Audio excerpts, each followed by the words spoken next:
છું સુરેશ, ઝેર મુક્ત ગુજરાતમાં આપનું હાર્દિક સ્વાગત છે। આજે આપણે મળવા આવ્યા છીએ ભરતભાઈને અને મારી સાથે આવ્યા છે ધોરાજીથી મોટા ખેડૂત આવ્યા છે। તો એની મુલાકાત આપણા જે પાછળ ખાતરનો કૂવો જે બનાવવાનો છે ને એની માહિતી લેવા માટે આવ્યા છીએ। તો ચાલો બતાવો।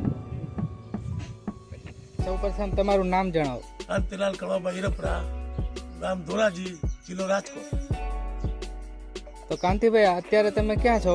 અત્યારે અમે માખેડા ત્યાં અમે આ પ્લાન જોયો, એ લોકો કેવી રીતે કરે છે જોવા માટે આવ્યા ને? જોવા માટે અમારે એ રીતનો પ્લાન બનાવવો છે, એટલે અમે જોવા અને નિરીક્ષણ કરવા આવ્યા છીએ। એક તમારું નામ જણાવો। મારું નામ મનસુખલાલ ડોસાભાઈ ઠોમર, તાલુકો ધોરાજી, જિલ્લો રાજકોટ। બરોબર। ગામ ધોરાજી, કલ્યાણજીભાઈ ઝીણાભાઈ ત્રાડા, ધોરાજી, જિલ્લો રાજકોટ। બરોબર છે। ભાઈ તમે આ પ્લાન કર્યો તો પેલા શું કર્યું? હવે એમાં જો પેલા તો થાંભલા પડ્યા છે ચારે બાજુ, અને તે પછી એમાં તાર બાંધી આપણે બુંગળ બાંધી દીધા પ્લાસ્ટિક ના, અને એ રીતનો આ કવેડો બનાવ્યો। પછી એમાં શું ઓછા કરો છો? એની અંદર બધી જાતની વનસ્પતિ, પછી 3 જાતનું આપણે ખાતર આવે છે, કુકડાનું છે, બકરાનું છે અને ગાયનું છાણ। એ એના થર મારી દેવાના। એકવાર તમે થર મારજો એટલે તમારી સીઝન 4 મહિના પાકી, પછી બીજો થર મારવાનો આપણે, એટલે એ રીતનો જ, એટલે પાછો 4 મહિના પાકી।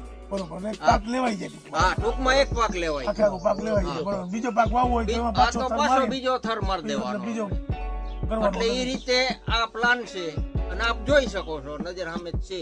બરોબર, એની અંદર જે પ્રવાહી થાય અંદાજે કેટલા લીટર આમાં હમત હોય છે? હવે એમાં તો મારા અંદાજ પ્રમાણે તો 15 થી 20,000 લીટર પાણી સામે એવું અંદાજ છે, પણ આપણે એટલી બધી જરૂર નથી, છતાં એમાંથી આપણે મોટો જ પ્લાન બનાવ્યો। તમારે ગાયનું ખાતર લ્યો કે નહીં, ગાયનું તો ઘરનું છે, ગાયનું લેવાનું આ બે જ ખાતર આપણે ગાયનું જ જાજુ ગાયનું ખાતર જ વાપરી, અને કુકડાની મુર્ગાની જે ચરક આવે એ ચરક વાપરી, અને બકરાનું ખાતર। પછી આ તમને રિઝલ્ટ કેવું મળે? રિઝલ્ટ તો આ નજર સામે છે, જો આપણે આમ તમે જોઈશું ઘઉં જોયા, અને ઘઉં સારા છે અને દાણે મોટા છે અને લાઈટ વાળા છે, તો બરોબર છે। તમારે ઘઉં ઉત્પાદન સારું આવે? નહીં, કોઈ જાત નહીં, દવા કોઈ જાત નહીં, દવા ખાતર નહીં, દવા નહીં, પ્યોર ઓર્ગેનિક જ। કેટલા વીઘામાં કરો?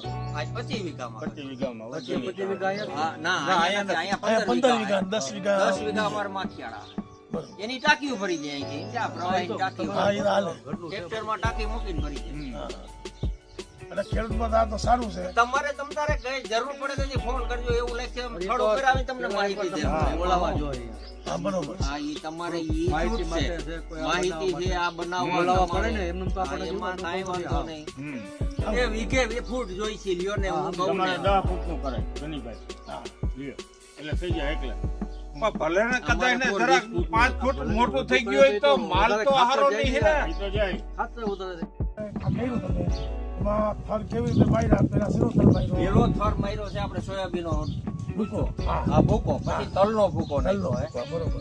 એની માથે અમે હરગવો નાખ્યો 20 મણ, એની માથે આકડો નાખ્યો, બરોબર। એની માથે કુવાડીઓ, પોપૈયા, લીમડો, પછી અયણી, ત્યાંથી હાલતા આપણે કેવું કહેવાય આડો એયડો, કોઈ પણ જાતની વનસ્પતિ તમને હાથ આવે એ આમાં નાખી દેવાની, કટિંગ કરીને બધું તમારે ભરી દેવાનું। એની માથે કુકડાની ચરકનો થર માર્યો, એની માથે પછી બકરાનો ખાતરનો થર માર્યો, આ લીંડી, અને એની માથે ગાયનું છાણ નાખ્યું, અને એની માથે પછી એની માથે કાઈ નહીં, પાણી છાણ જ, પાણી છાંટ્યા કરો અને નીચેથી પ્રવાહી કાઢ્યા કરો, પાણી ઉતરી જાય, ખાંડ નીચે ઉતરી જાય, એમાં પાણી ઉતરી જાય ઢેડવેરા। અને હાવ હેડવું હોય તમારે તો એની અંદર બેક્ટેરિયા નાખી દેવાના, કોઈ પણ બેક્ટેરિયા હેડવાના આવે જ છે આપણે, ઓર્ગેનિક જ વાપરો।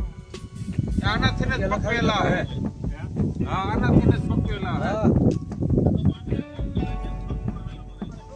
ભાઈ કે બરાબર આ ક્યાંથી આવે? આમાંથી આવે? આનાથી જ આવે, પાણી નાખે। આમાં જાળી મૂકી છે ને હોતી? નો કોઈ જારી નહીં, ડુંગળી કટા વેચી દીધા પાંચમાં. આ નીચેથી હાવ ખાલી કરવાનો છે વાલ.